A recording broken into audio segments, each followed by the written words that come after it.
Colombia's President Gustavo Petro and Colombian leaders, senators, ministers are powerfully punching back at Donald Trump after Donald Trump maligned and defamed Petro and Colombia in general, saying that Colombia now is a narco-terrorist-like state, saying it's led by Gustavo Petro, who Donald Trump labeled a drug dealer, and Colombia is united. Don't you dare call President Petro a drug dealer. He's done more to try to fight back against drug trafficking, not just in the country, but in the region, and has been a solid ally with the United States military in order to stop the actual drug trafficking taking place in South America and in the Caribbean. So what are you doing attacking Petro? Let's take a look at what President Petro said. Let's take a look at what the ministers in Colombia are saying. And then Petro gave a very powerful speech I want to share with you as well. So here's what Petro posted moments ago. He wrote the following in response to Donald Trump's ridiculous post.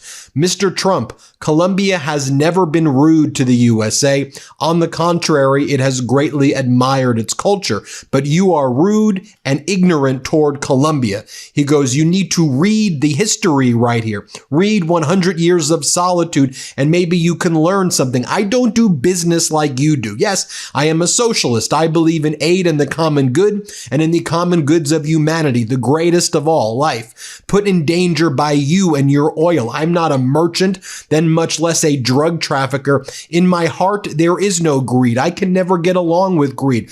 A mafioso is a human being who embodies the best of capitalism, greed. And I am the opposite. I am a lover of life and therefore a millennial warrior for life. Greed flees from us because life is more powerful. And then you had Petro repost the following from someone there by the name of Ben Norton.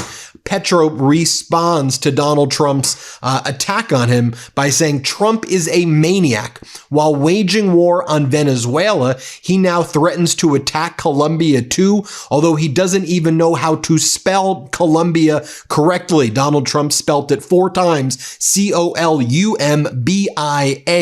Trump falsely claims that Colombian President Gustavo Petro is a drug dealer. This is a total lie. Now he's threatening sanctions and attacks. An imperial psycho.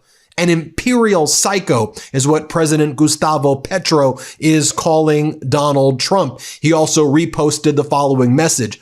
A head of state cannot so lightly presume to tell a president of Colombia that he is a leader of drug trafficking. It is unacceptable, disrespectful, the vulgar mishandling of the pain we have endured as a nation as a result of that terrible scourge must be rejected. Now, this all started with over the weekend, Gustavo Petro and the president of Colombia saying that those boats that Donald Trump has been attacking, those fishing boats in the Caribbean, one of them was Colombian. This is what he says. That boat attacked on September 16th was Colombian, had an engine on top as a sign of damage and was turned off. Presumably it was in Colombian waters. Who was there was a lifelong fisherman, Alejandro Carranza, who has not returned to his home.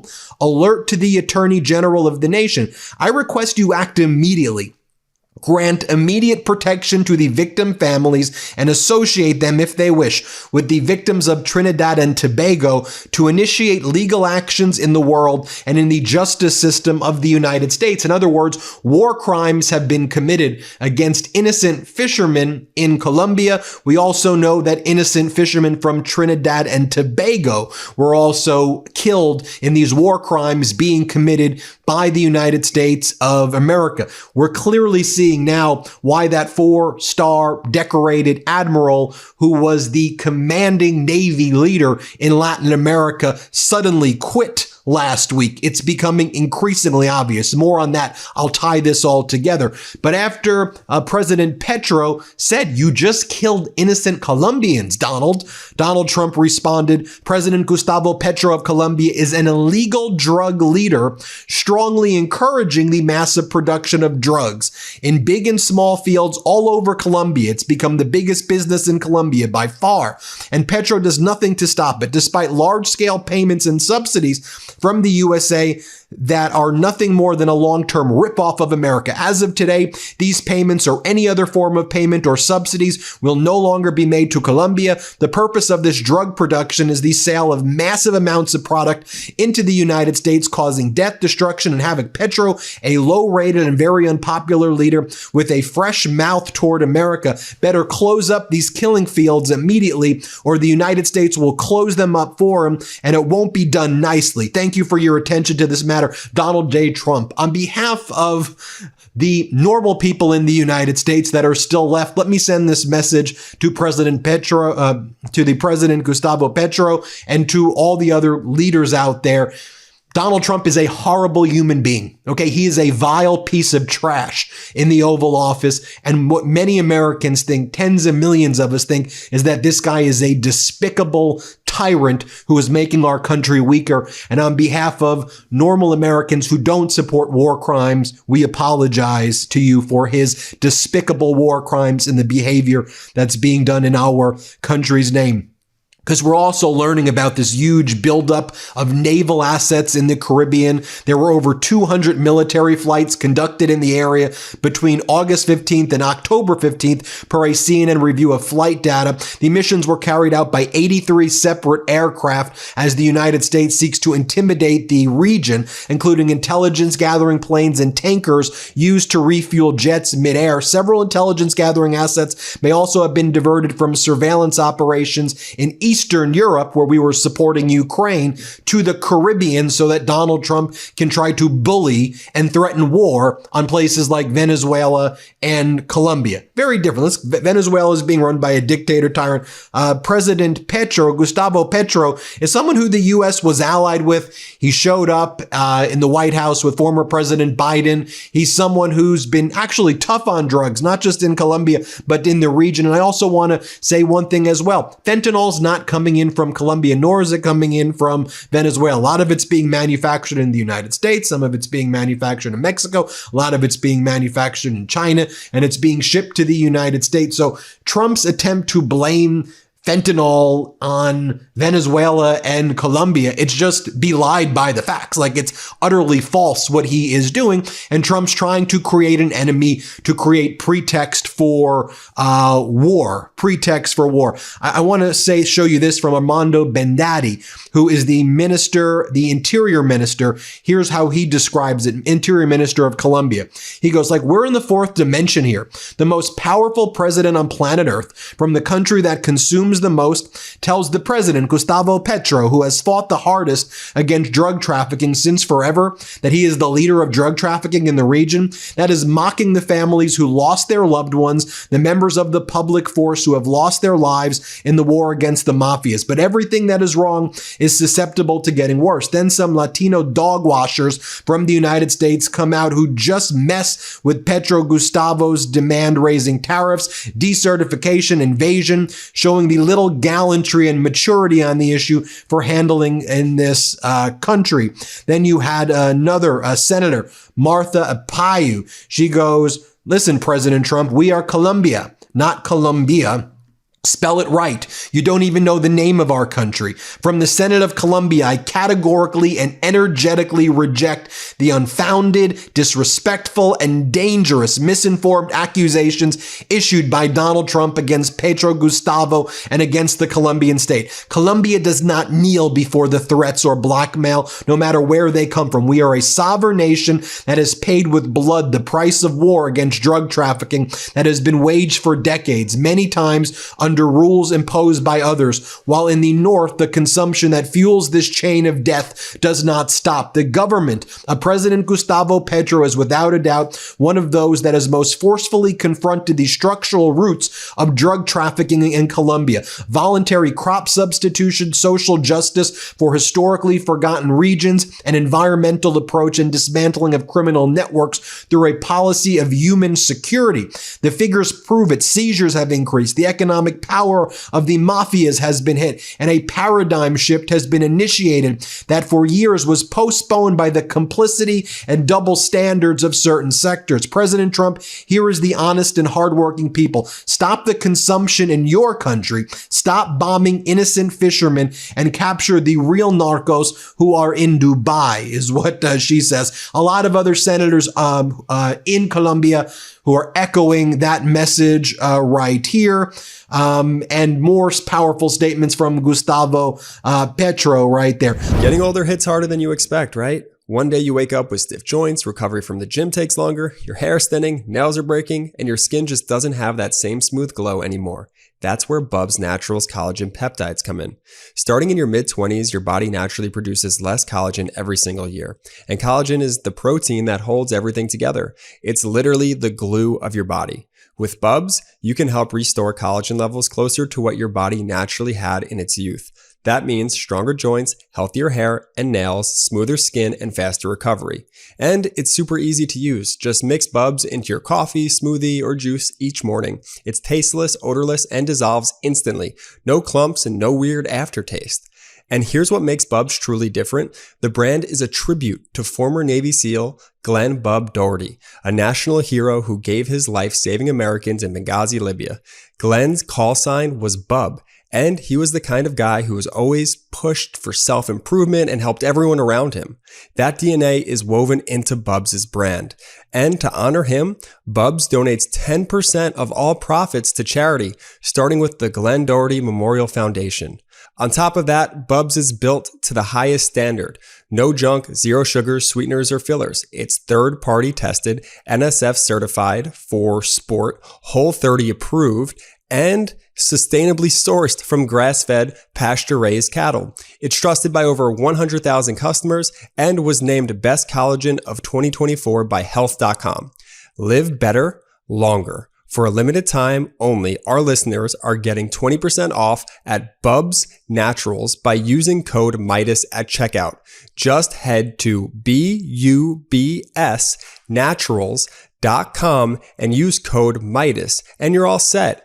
After you purchase, they'll ask where you heard about them. Please support our show and tell them that MeidasTouch sent you. I want to share with you this message from Gustavo Petro. I think it's a very powerful one. He gave a speech over the weekend, and here he talks about Trump using fentanyl as the pretext in order to go after Colombia and Venezuela. He goes, in reality, Trump just wants the oil from Venezuela. That's what this is really about. And then Petro makes this powerful statement. If you have family members who are missing, give us a call because Trump is going after innocent fishermen. He's killing people. Call the office. We have to deal with these war crimes. Here, play this clip. What the United States is doing is that fentanyl consumption is increasing. It is an internal policy of the United States that it must address to save its society. But by addressing the issue in the Caribbean Sea, which has nothing to do with fentanyl, what the United States is producing is what it wants is the oil of Venezuela and Guyana. The oil greed is what is behind the strategy that is launching missiles at fishermen. There are already fishermen from the island of Trinidad and Tobago who died under a missile. There is already the video of a boat that was not sailing the sea but had its engines lifted and therefore was stationary, which was hit by a missile. We still don't know the exact point. There are already young fishermen who left their homes in Santa Marta and they have not returned. It is not yet time to say anything definitive, but we are concerned because their families are calling.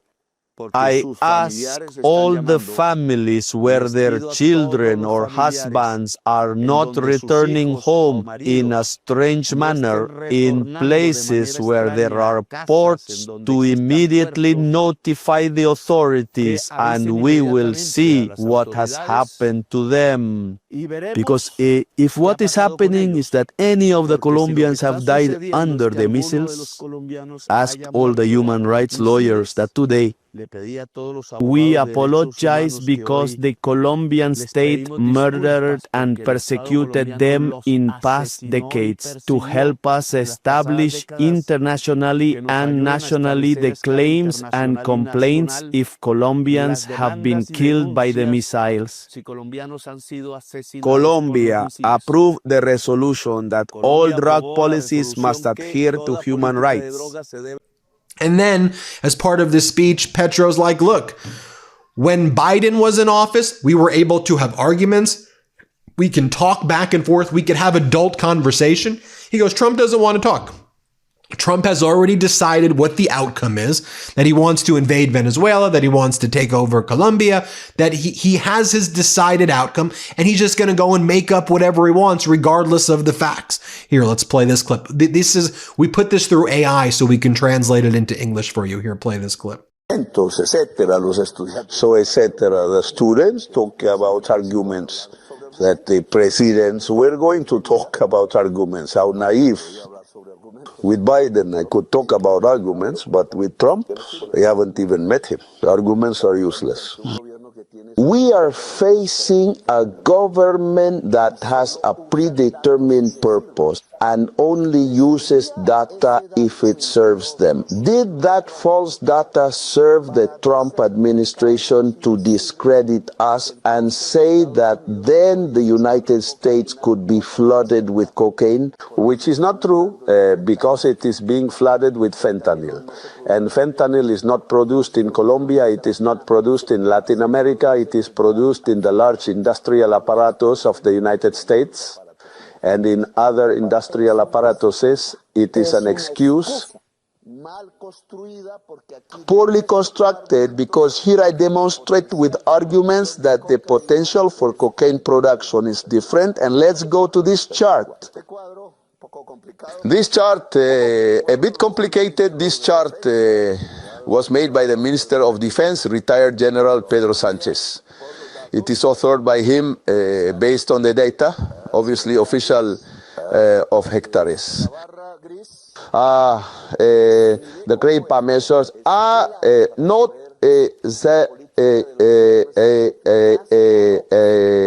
this is key to knowing if the government's policy is effective or not regarding cocaine production in Colombia. This bar shows the growth in the year 2021 of coca leaf crops. In 2021, they grew 43%, 2022, 13%, 2023, 9.8%, 2024, 3%. Now, as you also know, this comes on the same week that the four-star Admiral Alvin Halsey, the head of Southern Command, is stepping down after less than a year in his position. He was the commanding admiral in the Latin American region, and this is the area where the shooting of the fishing boats was taking place by the United States. The war crimes were taking place. I will show you this. This is from Admiral Halsey when he was a vice admiral at the time in 2023, speaking in the Concordia America lecture series over here. And he talks about the importance, this is in 2023, of cooperation in the region with countries like Colombia. Here, play this clip. What do you think are the most important concerns that we actually are dealing with, or your particular Southcom are dealing with today? So thanks for that question as well. So first of all, I'd like to share that Southcom has been building partnerships in this region now for close to 60 years. And if you were to look at our mission statement, two things that really stand out: rapidly responding to crises, and then building partner capacity, regional capacity. So how do we do that? We do it through security cooperation. Security cooperation is a way that we engage with our partners by and large. Now, how do we do that? It goes back to the fact of foreign military sales, foreign military financing, security assistance, funding as well. And so by doing that, we're able to engage and build partner capacity. That's very important as you look at different threats in the region.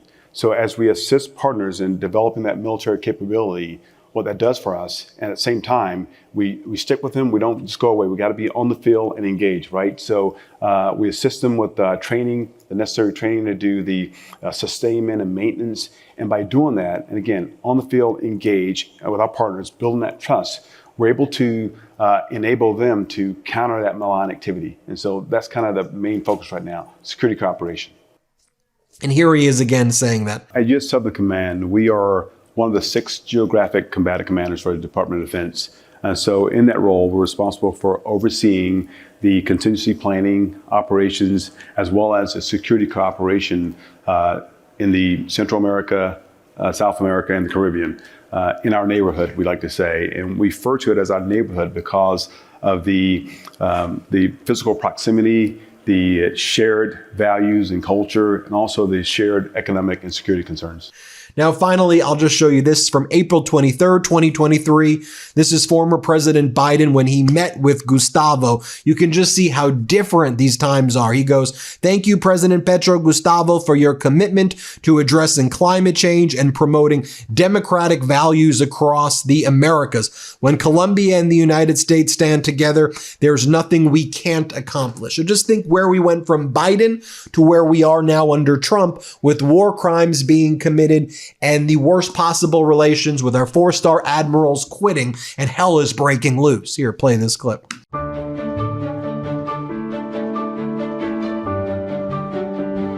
Mr. President, welcome.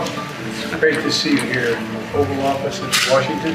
I really want to thank you for your outspoken and strong commitment to peace and human rights across the Americas. You speak to it all the time. Together, Colombia and the United States are leading an effort to deal with climate change. We're going to make a $500 million commitment to preserving the Amazon. We're also working together to counter narcotics trafficking and address historic levels of migration. And as we begin the next century of our partnership, I believe we can do even more to deepen and develop cooperation. So I want to thank you again for taking the time to be here and look forward to our conversation. There you have it, folks. Let me know what you think now. Hit subscribe. Let's get to 6 million subscribers. We appreciate you. Thanks for watching. Be sure to add the MeidasTouch podcast on Apple Podcasts, Spotify, or wherever you get your podcasts for new updates every single day.